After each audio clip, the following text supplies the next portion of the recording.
Hello, geometers and general seekers of truth. We are going to continue our lesson on the triangle sum theorem by solving some basic problems, by doing some angle chasing. At least that's what I like to call it. And here we have two triangles, and we're asked to find a bunch of angles that are missing. Okay. And as always, when we chase for angles, we want to use some general strategies. Linear pairs are always a good way to help you. Vertical angles are also good to help you with, and also, alternate interior corresponding and all that good stuff. So just because we start with number 1 here doesn't mean that's the first thing we have to find. We just start out with whatever we can. So one thing that I do know is that angle 2 and angle 3 are congruent to each other. So I'm just going to mark that on there. That means if I solve for angle 3, I've also solved for angle 2, and vice versa. Okay, so I can say 2 is equal to 3 because they are vertical angles. And we have the vertical angles theorem already that, explains why that's true.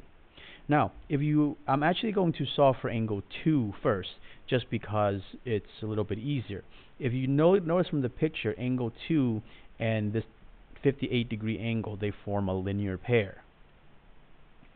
So the measure of angle 2 must be equal to 180 degrees minus 58. So this comes out to 122 degrees. And just for my reasoning, we are going to say that this is a linear pair with 58-degree angle. Okay, so up here, this section right there, angle 2 and 58 form a linear pair. And since 2 and 3 are the same, we can also say that angle 3 is also 122 degrees because it is congruent to angle 2. And if you notice, I'm writing a little bit here. It's not a lot, but this is the way we show work. This is the way we give our reasoning.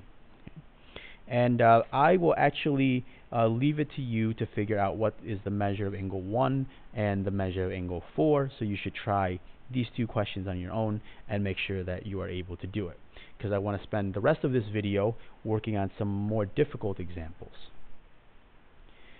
Okay, so let's look at number 5 here. We have a word example. It says that in triangle ABC, angle A is angle B plus 30, angle C is angle B plus 60. Find the measure of each angle. And whenever I'm working with geometry and I have a problem that is wordy, I always like to draw a little triangle. We don't know if this is obtuse or acute or right or anything like that, but we just know that it's some sort of triangle and it must exist. Okay. So this is A, B, and C. All right. And we don't know any of the measures of any of these, so what we're going to do is use some variables to represent them. And if you look at the problem here, and it's not going to be the same, it's not going to be like this every single time, so you have to pay attention to every problem. It's a little bit different. But from the information, we know that B is probably the smallest one, because A is 30 units bigger than B, and C is 60 units bigger than B. So whenever we have something that we know to be the smallest angle, I'm just going to call that variable x. So we know that B is x degrees. By that same reasoning, A must be x plus 30, and C must be x plus 60. And now if we add up all three angles, angle A, B, and C, they all have to add up to 180. So x plus 30, and I'm going to use parentheses here just to illustrate the substitution, plus x plus 60 must all be equal to 180 degrees. Then we're going to combine all of our like terms. This is all addition, so we can combine it fairly quickly. X, and x, that gives me 3x. 30 and 60 will give me 90. subtract 90 from both sides. 180 minus 90 equals 90, and then divide by 3, and we get that x is equal to 30. Okay.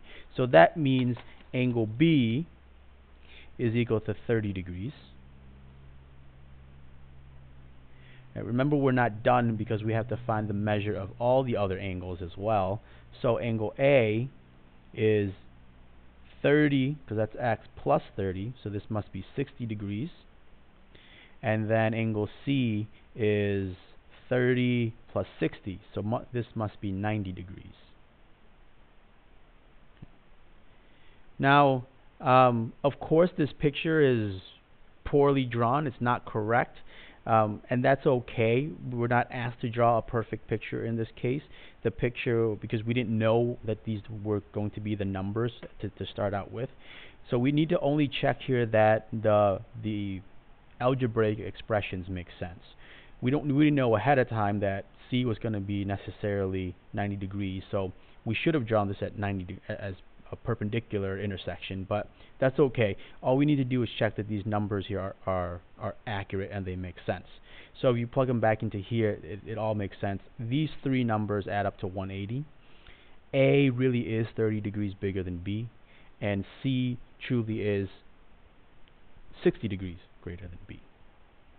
Right, so hopefully you can take away the strategy here, which is naming a variable for one of the angles and then using the triangle sum theorem. So just like before, I am going to leave you to do number 6 on your own as well. Please, if you're watching this video, get that done and come to class with number 6 completed, with numbers 1, 4, and 6 completed. As always, keep working hard and ask for help if you need it. Thank you for watching, and have a wonderful day.